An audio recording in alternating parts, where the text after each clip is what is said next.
আমাদের পক্ষ থেকে এই বিচার প্রক্রিয়াটাকে সামনের দিকে দ্রুত সম্পন্ন করার জন্য যা কিছু করা সম্ভব আমরা সবটুকুই করব। আমি আজকে অফিসে এসে প্রথম যে কাজটা করেছি, পুলিশ কমিশনারকে টেলিফোন করে বলেছি এই মামলার তদন্ত প্রতিবেদন যতটা দ্রুত সম্ভব 1 সপ্তাহের মধ্যে করার ব্যবস্থা করেন। উনি আমার সাথে একমত হয়েছেন। একটু আগে আমার সাথে স্বরাষ্ট্র সচিবের কথা হয়েছে। আমরা এটাকে সর্বোচ্চ গুরুত্ব দিচ্ছি। সুতরাং রামিসার বাবার জবাব, উনি যেটা হতাশা ব্যক্ত করেছেন, সেটার একমাত্র উত্তর হবে যদি আমরা এই বিচার প্রক্রিয়াটাকে প্রত্যাশিতভাবে অতি দ্রুততম সময়ের মধ্যে করতে পারি। সেটাই হবে আমাদের জবাব। এর বাইরে এই বিষয়ে আমাদের কোনো রিয়াকশন দেখার কিছু নাই। আমরা যদি না করতে পারি তখন ওনার কথাটা সত্য প্রমাণিত হবে। That is our answer. Asia, আমাদের কাছে আসিয়ার মামলাটা একটা এক্সাম্পল আছে, ওটা 1 মাসের মধ্যে শেষ করেছিলাম। ওই এক্সাম্পল ধরে যদি আমরা এগিয়ে যেতে পারি চেষ্টা করবো। কার্যকরটা আমাদের হাতে না, কার্যকরটা এটা সুপ্রিম কোর্টের হাতে। এবং সুপ্রিম কোর্টের বিচার প্রক্রিয়ায় কোনোভাবেই কোনো কোর্টেরই বিচার প্রক্রিয়ায় আমরা হস্তক্ষেপ করতে পারি না।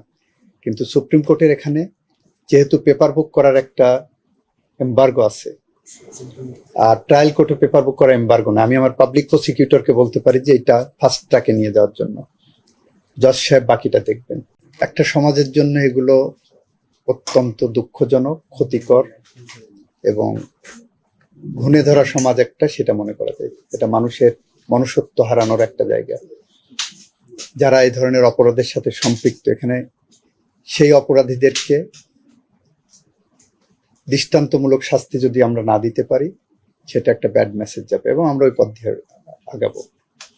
এবং আমরা যে মামলা প্রত্যাহারের জন্য সরকার যে কমিটি করেছে, সেই কমিটির আজকে প্রথম মিটিং ছিল রাজনৈতিক হয়রানিমূলক মামলা প্রত্যাহারের ক্ষেত্রে। সেখানে আমাদের সিদ্ধান্ত হয়েছে কোনো রেপ কেস বিবেচনায় আসবে না, কোনো ধর্ষণ মামলা প্রত্যাহারের বিবেচনার জায়গায় তালিকায় আসবে না, হাউ হাই সো এভার। এটা আমাদের আজকের সিদ্ধান্ত। সুতরাং আমাদেরকে একটু দেখেন আমরা সঠিক পথ ধরে আগাচ্ছি কিনা। আপনারা আছেন, আপনারা আমাদেরকে সহযোগিতা করবেন। রামিসার একটা তদন্ত প্রতিবেদন, সেখানেও যদি কোনো ভুল ত্রুটি হয়ে থাকে নিশ্চয়ই সেটা আনবেন, আমরা সাপ্লিমেন্টারিও করতে পারবো। বাট এই বিচারটা ফার্স্ট ট্র্যাকে নিয়ে যাব। এটা আমাদের আইনি কাঠামো এরকম। আমার আইন যেখানে বলছেন সেশন জাজ সর্বোচ্চ শাস্তি দিতে পারবেন, মৃত্যুদণ্ড, তবে মৃত্যুদণ্ডটা হাইকোর্ট কর্তৃক অনুমোদন হতে হবে। আবার তাকে যদি আপিলের সুযোগ না দেওয়া হয় আসামির, সেখানেও একটা প্রশ্ন আসবে যে দেশে আপিলের সুযোগ নাই, তাই না? তো এই জায়গাগুলো আমাদেরকে অ্যাড্রেস করতে হয়। আমরা রামিসার বিচারটা আরেকটা দৃষ্টান্ত আমরা স্থাপন করবো।